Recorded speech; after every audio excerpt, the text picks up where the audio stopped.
Hi guys, welcome back to Batterbox. My name is Mike. Thank you for joining me today. So this topic I want to talk about today has to do with a lot of Nigerian churches. Nigerian churches. So my background is someone who has actually grew up in churches, and personally, I have some first-hand experiences, especially with churches in Nigeria and some churches outside of Nigeria, like churches in diaspora. So one of the things I find is that a lot of churches in Nigeria, they have their own doctrines. It can be Pentecostal, it can be Baptist, or it can be, say, Apostolic. Each of these churches, they have their own way of doing things. And because they are stuck and rigid in their way of doing things, it makes it very, very difficult for other denominations to be able to come into the church or even to accept the church. So that's what we call economical relationship. So economical relationship between the different churches actually leading to competition. So imagine one church preaching Jesus Christ, another church preaching Jesus Christ. Two of them, they are preaching Jesus Christ. But unfortunately, what you see is that they are competing for the same members. This is very common if you're in a small town or a small village. Say you are in Onitsha, for example, or you are in, say, Ibadan. Both of you, there's an apostolic church, there's a Baptist church, there's say Christ Embassy. And because of that, it results into competition. And that competition is funded by greed in a way. Greed in the sense that the tithe and offering and membership. Membership is a big one. So when something happened, let's say there's a time there was a there was an explosion. There was a time there was an explosion, I think it was in Ibadan. The churches could not unify because they are competing. So imagine that kind of thing. The church is supposed to be a house of God, and the church, they are supposed to all be united and preach one Jesus Christ. But because of the competition that the churches are having, because of that competition, they are not able to unify on that particular issue and face the thing head on. Another one that happened is the End Bad Governance protest. During the End Bad Governance protest, no church that I know of, I don't think, correct me if I'm wrong, I don't think there was any church that actually came out. And in matters of social importance, I believe that the whole church, everybody should have a speaking voice. I know there's Christian Association of Nigeria, and there are other unions whereby the churches are united. But for churches to be able to come together and stand up on social issues is something that you see is very, very difficult. And part of that is because most churches in Nigeria, there's this issue of greed, whereby the churches are greedy and all of them they want to pursue membership. Because of pursuing that membership, it causes a lot of challenges. Now, there's this thing about financial gospel or financial messages where churches only preach prosperity. So prosperity evangelism is a big one, and that's just people saying, God say you have to be rich, God say you must make money. There are some people in the Bible that they were actually poor, and that was their destiny. Again, it's not that I'm saying, God no bless people, God will not bless people, but Jesus was not preaching prosperity. Jesus was preaching salvation, the good news. So most churches are supposed to preach just the good news, but unfortunately, you see a lot of churches they are preaching prosperity. Prosperity is a big one that they preach. Another one is also prophesying. This is the one that even pay me the most. Churches, they are coming out and they're involved in giving prophecies. Like they say, like they see what God did not send them to see. So these are just false prophets, and they are giving the church a bad name. There are many, many examples of churches that we know that have come out and say, for example, Peter Obi will be president, or they'll say, Tinubu was arrested, and Tinubu on the day of election, Tinubu was arrested. I don't call any names, but you have these pastors in the name of God. Even Bible say, if you are someone who if you're somebody that is actually saying what you are not supposed to say, they are fake prophets. So most Nigerian churches are into giving false prophecies. Like the thing where they no send them, we no concern them. Now there they will put mouths. At the end of the day, those things are actually wrong, misleading people. And even Bible talks about some people, they have gift of prophecy. Even though prophecy is not your gift, like why must you prophesy? So many churches, they are into false prophecy. So the topic again is the problem wrong with Nigerian churches.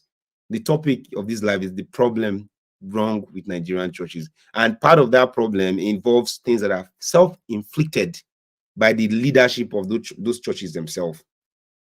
There are things that are self-inflicted by the leadership of those churches themselves. So just something that we need to be aware of. There we go. Something we need to be aware of, and it's just something that is killing the Nigerian churches. Another one is ethical issues. The ethical issues have to do with pastors sleeping with other people's wife, or pastor taking other women's wife, or pastor taking their members' children and kind of sleeping. So there's a church. I will not mention the name. I don't want to mention of any church at all. I will not mention of the church at all. But in this church, some of you might know it's still present and very common in Nigeria today. What they do is they will say that you should bring your daughters for deliverance. So let's say a woman have a teenage daughter, right? If a woman have a teenage daughter, and the churches will tell you that your daughter needs to go for deliverance. They call it they call it Orioke. They are going to say, take your daughter to Orioke. So growing up in Nigeria, I knew I knew a lot of pastors who were sleeping with a lot of young girls in Orioke. And that Orioke is for 21 days. Because occasionally it's for 14 days. But between 14 and 21 days. So imagine between 14 and 21 days, imagine if you have a daughter and that daughter has gone to Orioke, what is that daughter doing at the Orioke? Again, some of these have to do with maybe girls that the fathers are not around, so it's just the mother, like single mom, and the single mom believes this pastor is a man of God, and by believing this pastor is a man of God, she takes this young girl. Most cases, girls that are virgins or girls that have not been exposed, they carry the girl, go to Orioke for deliverance for 14 days. What do you think is happening when your pastor has like 5 or 7 different minors in the name of they are possessed, in the name of these girls, they have evil spirit chasing them, because these girls are going through puberty and teenage years. And normally teenage girls, they are they are stubborn, they want to show their way, they are just coming up. So there's nothing to do with maybe they need deliverance. It's just the pastors taking advantage of young children and single mothers. So those are ethical issues that that is very common among the pastors and churches in Nigeria. So something to be very, very careful about. Another one is the gender roles. Gender roles mean that some pastors they believe that women are not supposed to be leaders in the church. The role of leadership does not belong to women, and the world is changing. Like the world has moved on. Because the world has moved on, if you are in a church and your pastor, there's a sister who is committed, or maybe a widower, there's a widow who is committed and is invested in doing things for the work of God. That woman might supposed to be promoted to another level, but because she's a woman, they will deprive her, and that causes a lot of tension, especially where you have women that are committed to God. So churches in Nigeria today, again, the topic of this live is the problem with churches in Nigeria. Churches in Nigeria are stuck with gender roles and the issue of women leadership and women equality. They still believe, because of our culture, that women are not supposed to be in leadership, women are not supposed to be pastors, women are not supposed to be deaconess. Another one that I know firsthand, that one, nobody said they even tell me, is that if you have a woman in some churches in Nigeria and that woman is divorced, because that woman is once divorced and remarried, there are some things she cannot do, or her husband cannot do in the church, because they are divorcee or they are divorced. So let's say a woman marry one guy, then maybe the guy they had a discord or they divorced, and because of that divorce, the woman remarried. Okay, this woman was a member of the church with her old husband that was beating her up. The woman comes say, okay, I want divorce. The woman now leaves the husband, but the husband is alive. The husband is still alive, and the woman now marries and bring another person who is better for her, hopefully, and then come to the church. That woman and her husband, they can even stop them from doing certain things. They'll stop them, for example, from like maybe being in leadership, or maybe doing certain things at the house, only and only because the woman is divorced. So you can see where there's a problem there. So the next one I also want to talk about, this leads into it, is the issue of divorce. Like when women are divorced, or when men get divorced, most churches against divorce in Nigeria today. And they still believe that it's just the issue of death, that the woman has to, one of them, the spouse will be taken away by death. And that's the only reason, or that's the only time that somebody can divorce. Whereas in reality, the world has kind of moved from that, especially in the case of abuse, any kind of abuse, sexual abuse, physical abuse, violent husbands. They're very common in Nigeria, where you have men abusing their wives, like beating them up to almost the point of death. We know examples of this kind of situation in marriages. So I think that the church needs to reconsider its position on divorce and marriage, because many people, sometimes they make mistakes in their first marriages.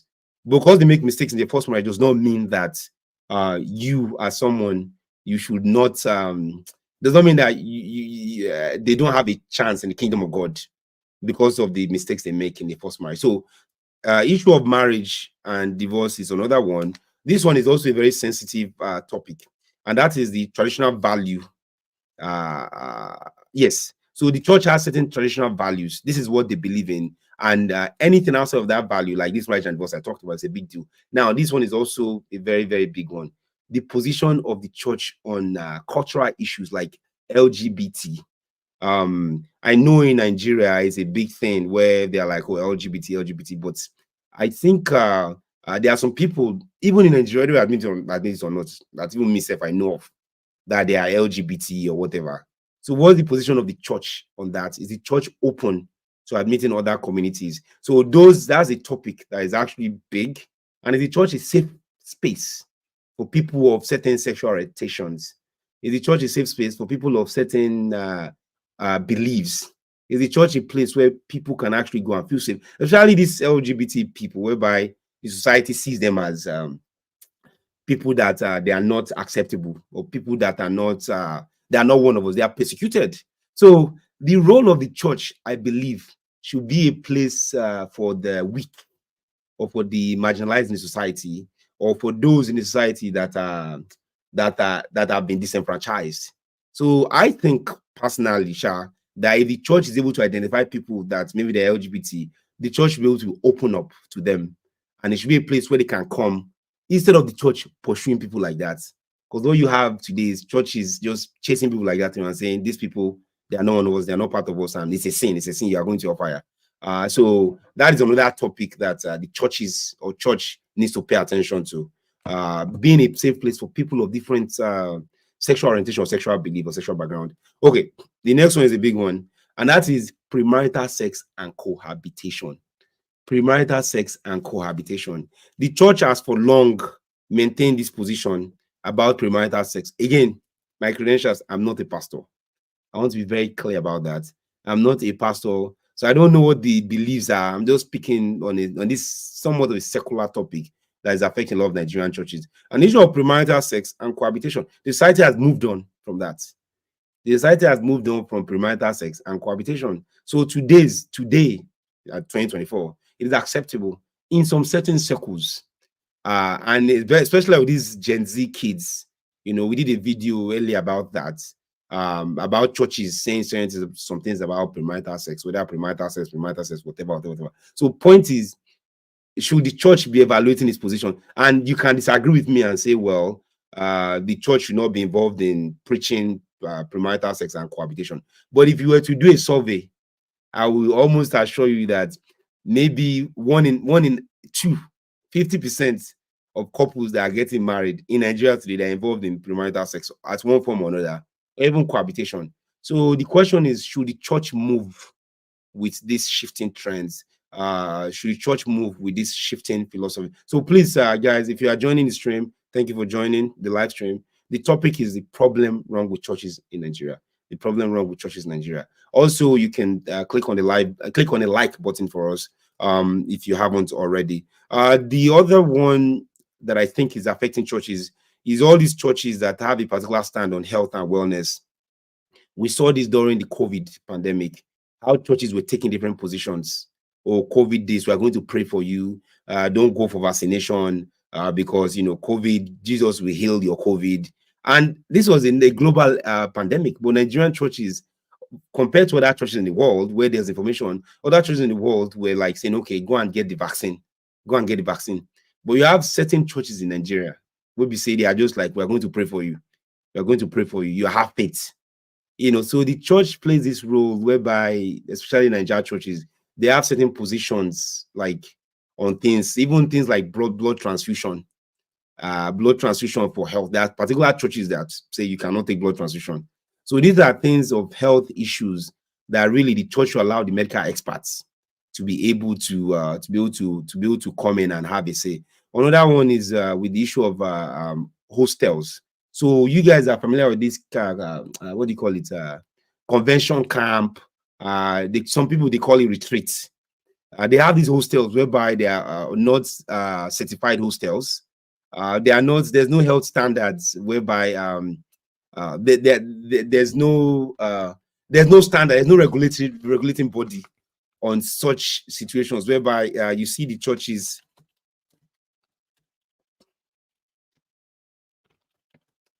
You see the church's role and the church's position, particularly with health issues and where they are putting people together. In those hostels, there are different things happening. There's no regulation and people are just doing whatever they want. So let me move on to the next topic. The next point I have has to do with the low barrier of entry.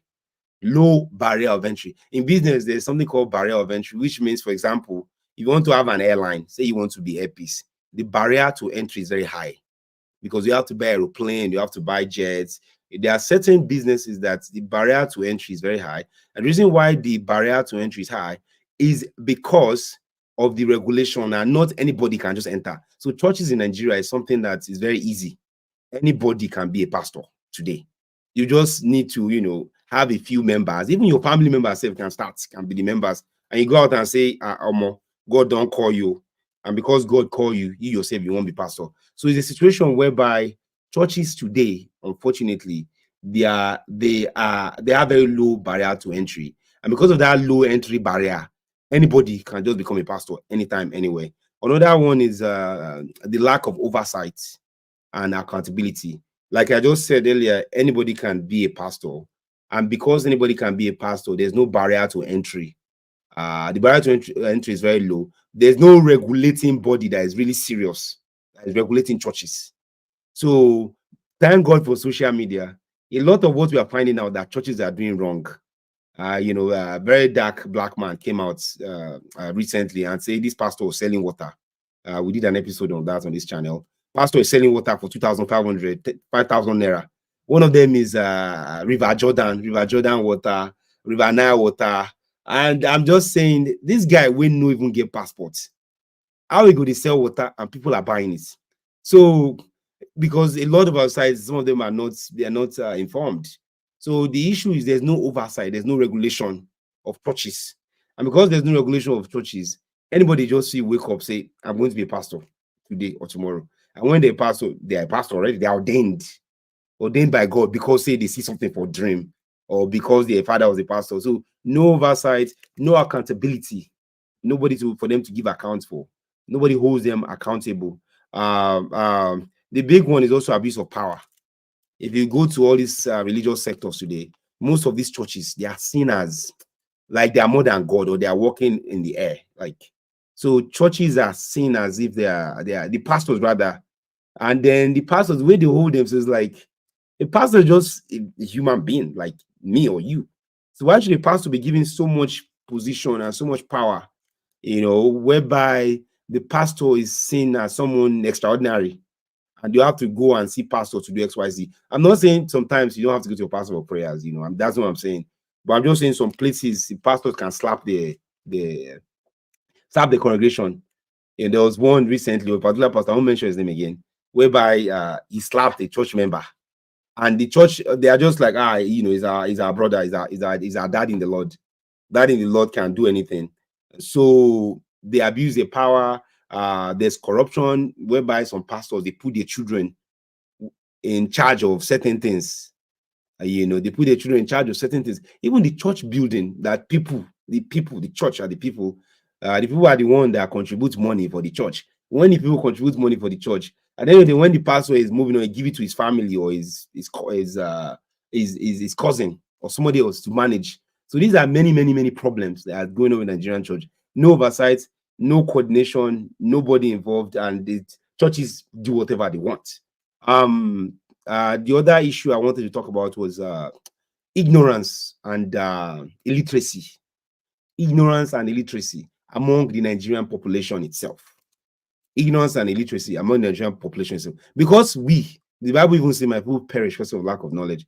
Because we are ignorant and most of us are not educated, formal or informal, the pastors can get away with a lot of things. And people cannot even read the Bible for themselves. Even the Bible says you should study the Bible for yourself, for this way you shall know you have knowledge or something like that. Like I said, I know a pastor, but the Bible says you should study the Bible, search the scriptures. I think that's what it says in the King James Version. Search the scriptures, because that's how you know whether you know light or truth or something like that. So if you have people that are ignorant and they are not reading the Bible for themselves, any pastor can come and just tell you anything, and you're going to believe it because he's your leader, is your man of God, is ordained, and you are not ordained. So you end up believing what the pastor tells you. So you see the problem here, people are just like follow, they can't really think. There's ignorance, and then some pastors even misinterpret the Bible and just say different things, and people automatically they believe it. Again, I'm not particularly naming a church because this is supposed to be not particularly it's supposed to be agnostic to any church, but it's very common in different churches. And there's no particular principle that I can say this XYZ, because I'm not a pastor, one, and two, I don't want to bring the debate in the wrong direction. The point is our people need to wake up. This one is something I noticed, and that is, as someone who knows small business, again, I just think it's not nice for a church in Ogbomosho and another church in, let's say, Lagos Island. Both of them are part of a main church, maybe general headquarters. And the church in Lagos Island have more congregation and more money. The church in Ogbomosho does not have money like the church in Lagos. Why should the church in Ogbomosho that need money for chair be sending the money to the church in Lagos Island? So it's very common again in Nigerian churches. Again, no church mentioned here. But if you have a church that is struggling financially, that's my point, and you have another church that is financially okay, why should the branch, this is interdenomination, I'm sorry, intra within the same branch, why should the branch in Ogbomosho that is struggling, why should that branch be sending money to the church in Lagos Island? So because of this, you have to send money to the headquarters, and when you send money to the headquarters, the money goes to the headquarters. When the money gets to the headquarters is one that will not distribute. Whereas you are in Ogbomosho, you are there, you are struggling, you don't have chair, you cannot pay your NEPA bills, you're not able to run the church properly. So, and that is the issue of maybe they don't trust the pastors. But again, if it's a church, why can't you trust the pastor in Ogbomosho, a rural place, who needs money more? Why should he send the tithe and offering to you? So very, very common, this stuff I'm talking about. The other issue I have is some churches, they believe that it's only the voice of the GO, or it's only the voice of the general superintendent, it's only the voice of the pastor that is the voice of God. What do I mean? So you have a church whereby they are distributing cassettes, or they are distributing tape, they are distributing, maybe they do a live stream. So this is a very big one, because what happens is that you're not empowering your local branches, you're not empowering your local denomination. So you have a church in, I don't know, let's say Lagos, for example. This church might have 10 branches in Lagos, for example. Then there's a headquarter. So when it's time for Sunday service, all of them must listen to the preaching. All of them must listen to the preaching from the headquarter. Whereas you have 10 branches, 10 pastors that are local, that the audience and the congregation, they know the pastors. The audience and the congregation, they know the pastor's challenges. And the audience and the congregation, they like that particular pastor. So why should I listen to a pastor that I don't? That's like the most mind-boggling thing for me. We say everybody needs to listen to GO, or they have to listen to GS, General Overseer, General Superintendent, or they have to listen to Baba, or they have to listen to our Father in the Lord. Why is it that your Father in the Lord is the one that must preach every Sunday? Why is it that your Father in the Lord is the one that must preach every Wednesday? So the pastors that are in the 10 branches and that I'm talking about, those pastors in the 10 branches, a lot of them don't have the ability to develop. They are not able to develop because there's no self-development. They are not honing in or perfecting their preaching skills. That's one problem with that. Other problem is that the local congregation, they know this is their pastor and they like this their pastor. So no, thank you. See, Toju has a comment here. Agreed. However, the politicians in attaining power must swear by the gods of the land, like Shango and Ogun. Oh yeah, Omade or Ayalala. Okay, yeah, thank you. So okay, that's another topic. I see told you that's another point here, and that is with the politician, with the pastors being involved in politics. So you have a lot of pastors that pray or prayed for Tinubu, and they made it publicly. So that's what I like about the West. In the Western world, you see this separation of church and state, or separation of politics and religion, whereby because pastors they don't pay taxes anyway. Most of them don't pay taxes because it's like a non-profit. Because the pastors don't pay taxes, what they said was the pastor cannot be endorsing candidates. A pastor cannot be endorsing a politician. A pastor cannot be laying a hand on or praying on, because if you look at now what this Tinubu government or whatever, with what's going on, most of those pastors that prayed for him, most of those pastors that endorsed him during the end bad governance protest, a lot of them went and hide. Most of them did not come out. So pastors should stay out of politics. Pastors should not take a position. There are many situations whereby many Nigerian pastors, they are blessing one politician over another, and that's not fair. They are abusing the office. This is tantamount. Almost grammar. This is tantamount to abuse of office, whereby a pastor that is ordained to preach Bible is picking one political party, or is choosing PDP. Or a pastor is choosing APC. Again, tantamount to an abuse of power. So pastors should not get into politics, because in the West, like I said, other parts of the world, when pastors are involved in politics, what you find out that happen is that those pastors, they will remove the tax profit, or the tax waiver or tax removal, for because you should not be choosing sides for political issues. Pastors should not be involved in politics. And what Siteju is saying here is, however, agreed, politicians they have to swear by the gods of the land. Politicians, yeah. So that's okay. I get you now. What I'm saying is that politicians in attaining power must swear by the gods of the land. That one might be a constitutional something, Sha, because right now pastors swear by the Bible.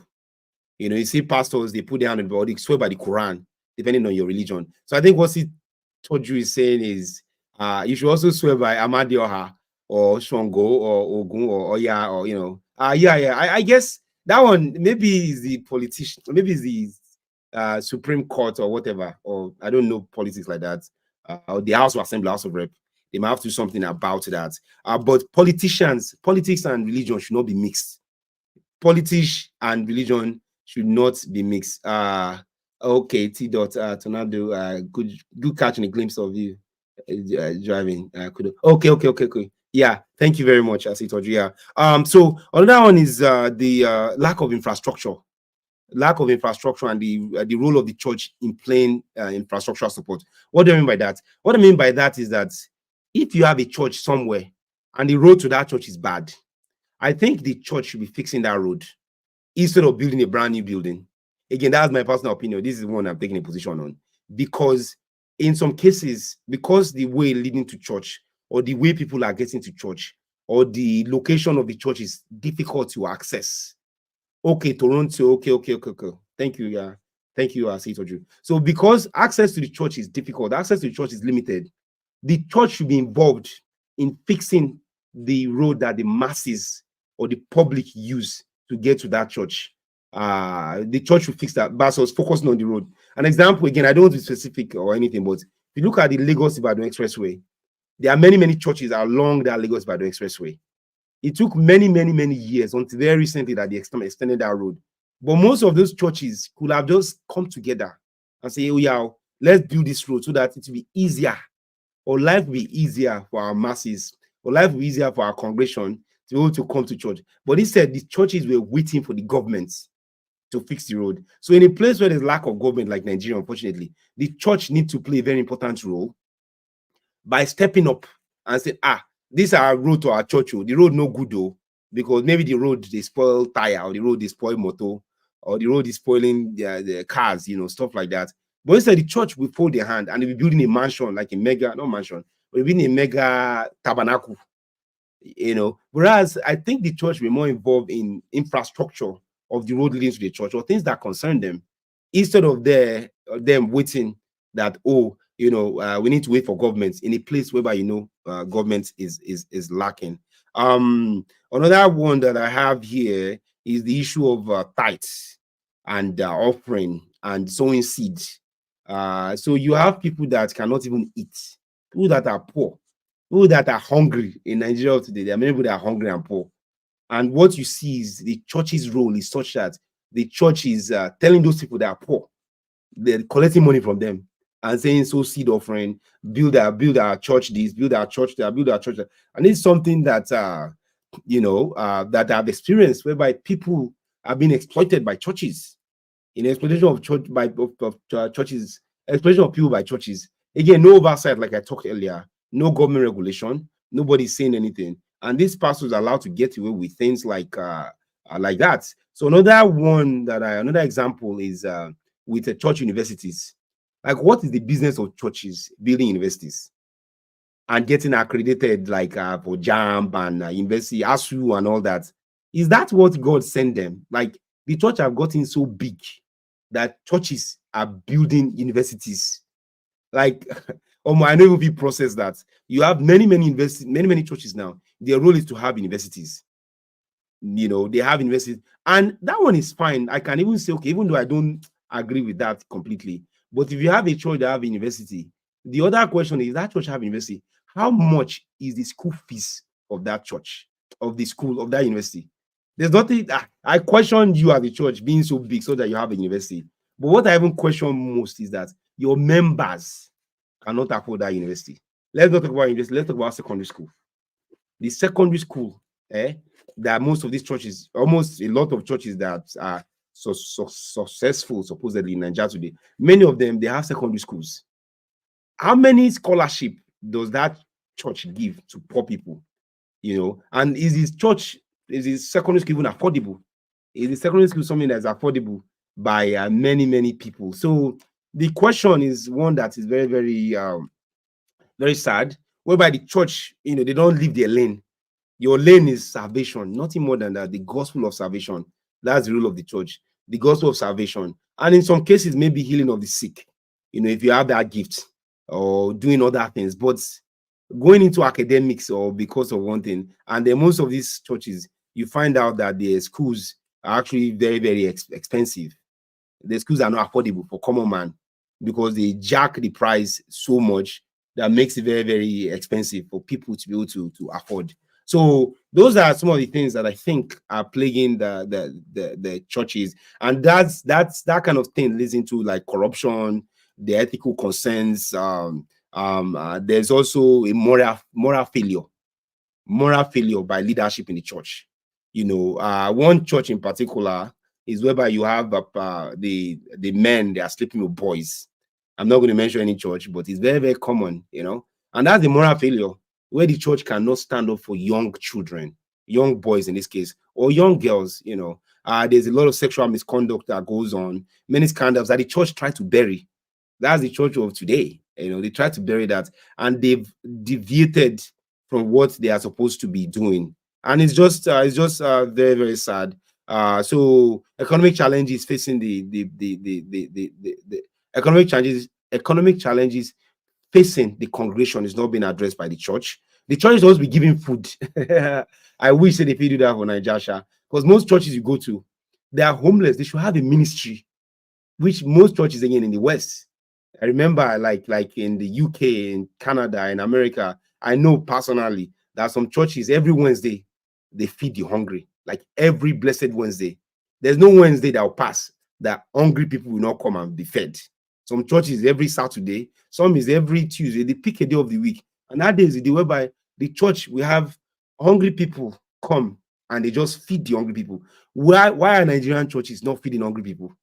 Like, I challenge all the Nigerian churches, where una dey? Why are you not feeding hungry people? There are many hungry people in Nigeria today. Why does the church not pick up the role and say, okay, every Wednesday, every Friday, every Thursday, I'm going to be feeding people? And I know some churches probably do that, but has that not been like, are they not like selecting who gets or who doesn't get? Shouldn't it be open for the public? Because that's another way of ministry. By feeding the hungry, you can have ministry, you can reach out to more people. So another thing that's very common in the West, where you have winter and spring and cold season, hot season, you notice that in that cold season, the church opens the auditorium or the hall up for homeless people because it's cold, and they have a ministry to reach out to homeless people. Some churches provide housing. So where's the role of Nigerian churches in providing housing for the masses? Where's the role of the churches in providing food, like warm food? It could be a Tuesday morning or Wednesday morning. I challenge many churches to do that in Nigeria, in Lagos here. Instead of you people building your mega churches and investing in buying lands and investing in building universities. Is that what God called you to do? Did God call you to have a university as a church where there are people among you that are hungry and they are poor, especially in today's Nigeria? The church should have what they call a food bank. I believe the church should have a food bank. A food bank is where they know those among their members that might be maybe, like widows or people that are suffering or they are hungry. There's no food. They should be able to go to the church and collect a bag of macaroni or ramen noodles or indomie. They should be able to go to church and get that. So what is the role of the church in poverty alleviation? And yes, you can preach the gospel, but are you showing the work? Are you showing that's by work? Are you showing that in a way, but you're actually carrying out the work and doing that? So extravagant lifestyle by most of the pastors. Pastors have private jets. Pastors fly first class because they are the pastor. And the role of the church, I think, if you look at Jesus Christ, he was simple. Jesus did not establish a university. Jesus was simple. Jesus did not establish like he wants to buy like 10 lands. Or the gospel is very, very simple. And that is the salvation of Jesus Christ. Nothing like that's just fundamentally. That should be the role of the church. Care for the needy, feed the poor, feed the hungry.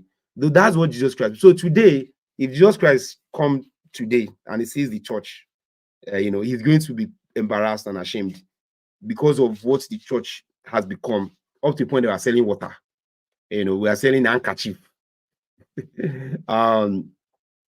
It's just so secular. The church has been secularized, and the church has been secularized today. And things that the church should not be involved in, the church is involved in it. And we Nigerians are not helping matter. We're not helping matter because we're not educating ourselves. We're not helping matter because we are not questioning. We are not questioning. We are not questioning authority. We are not questioning power. We are not questioning like what is the role of the church.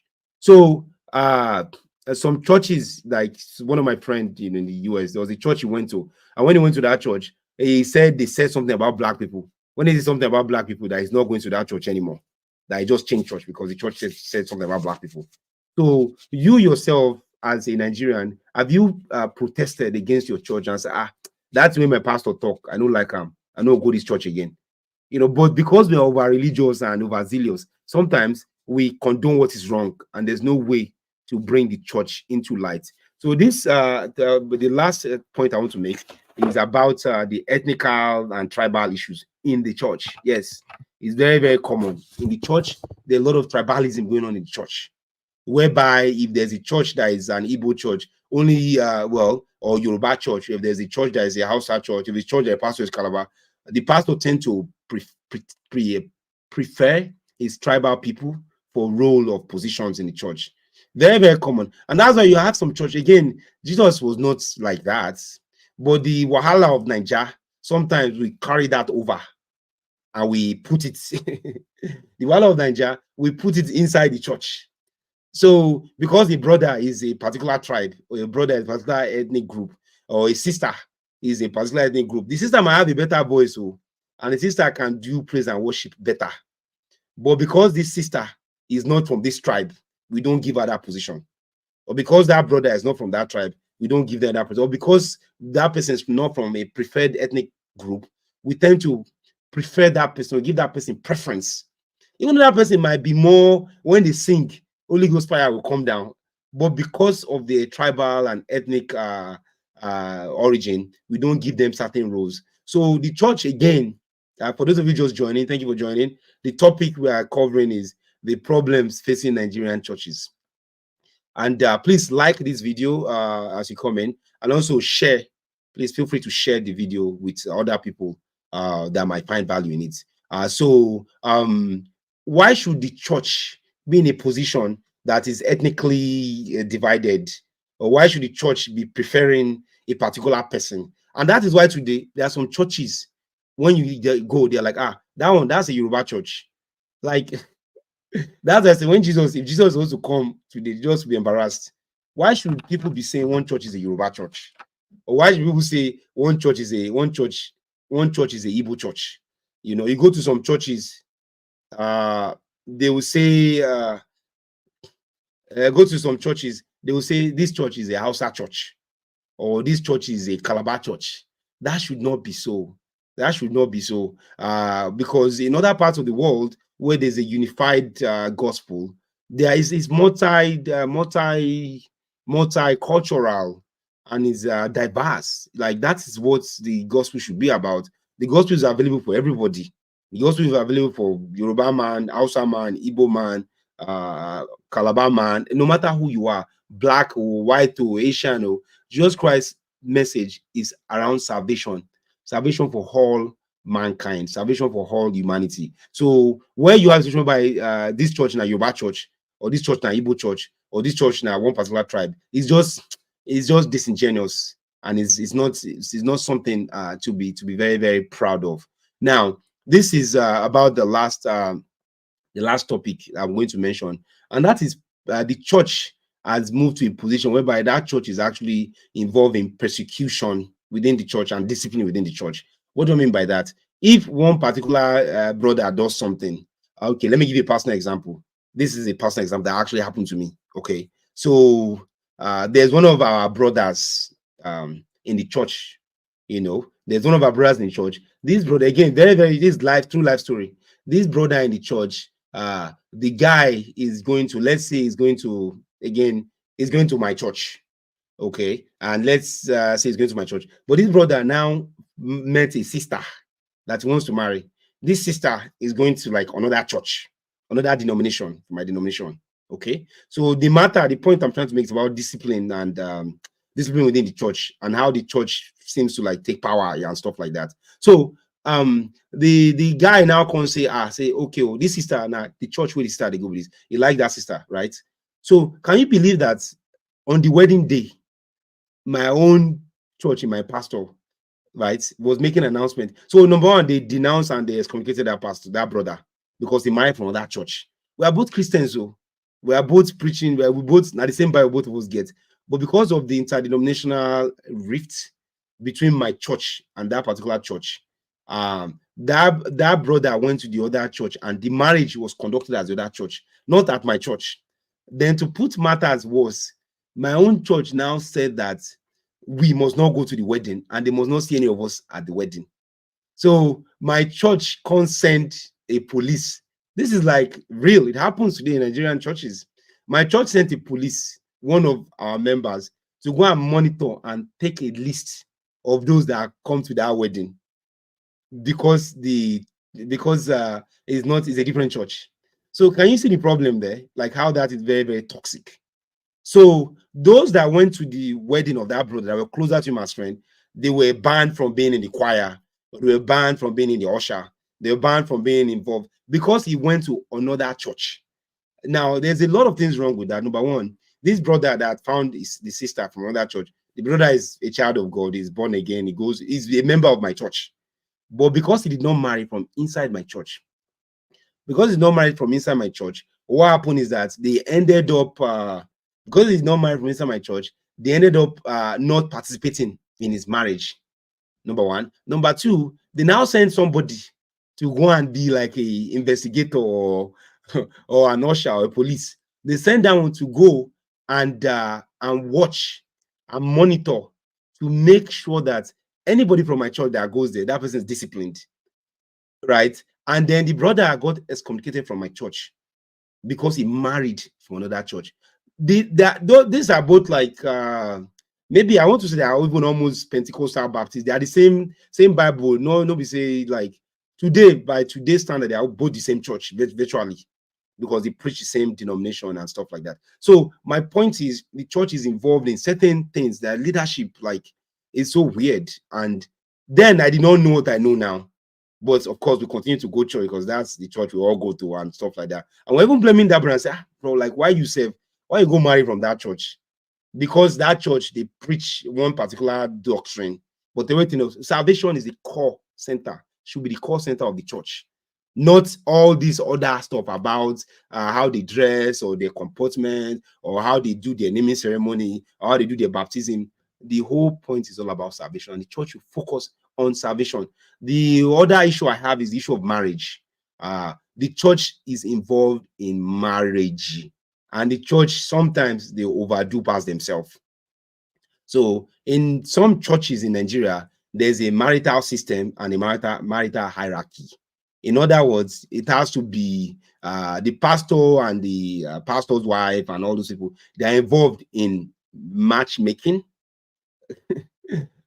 And that's where I think the church should not even be involved in things like this, whereby the church in some cases have matched the wrong people because of one particular thing, or one brother is a fervent brother and they think it's best for this sister. So those churches, many of them have what they call MC. MC is marriage committee. So these are guys who are not marriage counselors. These are guys who are not licensed marriage people. They are not professionals in marriage at all. They are just happen to be zealous and fervent, and the pastor, so yeah, you be chair of marriage counselor. They are not educated in this field.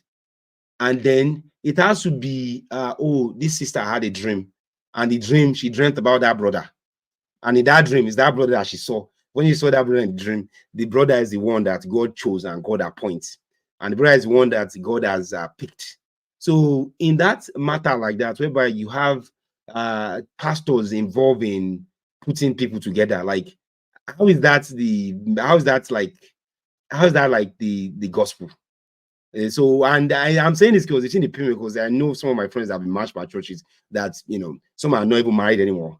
Number one. Number two, and some people might say, well, the church has to be involved in marriage and so. Yes, the church will be involved, but you should not be telling one person that this person is not for you, because some couples actually come and they deceive the church. They deceive the pastors and the deacons or whatever, or those who are in the marriage committee. They are deceived by these people. And when they deceive them, what happens is they end up marrying them and everybody's happy, but that marriage does not last, or a year or two later, they file a divorce. When they are divorcing, they don't come to the church and announce, and the church doesn't know. The church does not know at all. So it's just one of the many issues that is wrong with Nigerian churches. And I think that Nigerians need to wake up, and we need to soji, like we say, we need to soji, and we need to sharp our eyes, open your eyes well, because many churches today, they are not on course for what the gospel is about. Many churches, they are not on course for the way things are. And some people, the church might be wrong in one discipline. Instead of them to find another church, they're like, oh no, I'm not finding another church. Oh, I have to support our pastor. I have to do, or maybe they find out a pastor is involved in. There was one a couple of years ago where a pastor was telling people to eat grass, like in South Africa or Zambia or another African country. And it went, but again, social media is exposing a lot of these pastors. Social media is exposing a lot of these pastors.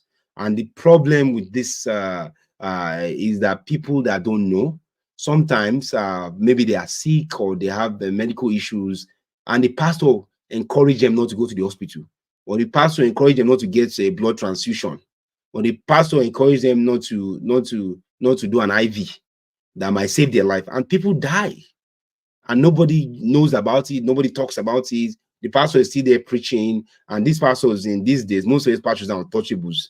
There was a pastor recently that was caught. This was on Lagos. I think Lagos Island, came out of a bus. His driver, I won't mention the name. Those of you that know. But his SUV and his entourage was going, and there was a downfall bus, or there was a dispute. The pastor, he came out and he slapped the downfall. He slapped somebody in a downfall bus and entered the car and went again. Thankfully, some people had it on social media and caught it. And that's because the impunity of these pastors. They are just like, as far as I'm concerned, though, that this is the role of God. This is that. There's another pastor right now that is trending. Again, I'm not going to mention his name, who is building estates somewhere in Lagos. You know, building an estate and this and that. Again, I'm not saying it's wrong. Don't come after me. I'm not saying it's wrong to do that. That's his calling. God bless him. But I'm just saying that some things need to be separating these. Like, if you want to go do something, maybe you go do them. Maybe you come out God. Like, don't put God or don't use the name of God or something to do certain things. So, guys, I hope this was informational. I hope this was helpful. I hope this provided some education to some people as to some of the problems and challenges that are facing Nigerian churches. If you disagree with me, let me know in the comments below. We will be monitoring the comments. We're going to respond and kind of follow up. And just so you guys know, we're going to be doing live stream. Live stream is usually Monday at 8 p.m. West African time. Thank you guys for all the love and the support. And thank you for commenting as well as for sharing these videos. I hope this has provided value, and I hope that, you know, if you watch this, you are not thinking that I'm a religious bigot or someone who is overzealous. It's just been, you know, let's put our thinking cap on and let's be realistic and logical. What is the role of the Bible and what is the role of our pastors? And a pastor should be someone who serves the people and not the other way around, whereby people are manipulated out of their money, people are scammed, all in the name of religion, because that's not what the gospel is about. So thank you guys for watching. That's all I have. Again, I remain Mike, and please subscribe to our channel if you haven't. Like this video, comment, and please share to those who you think might find value. Until next time, I will catch you on the next live stream. Keep checking. We also stream sometimes from time to time. And thank you for being a loyal follower of BatterBox. All right, guys. Bye now.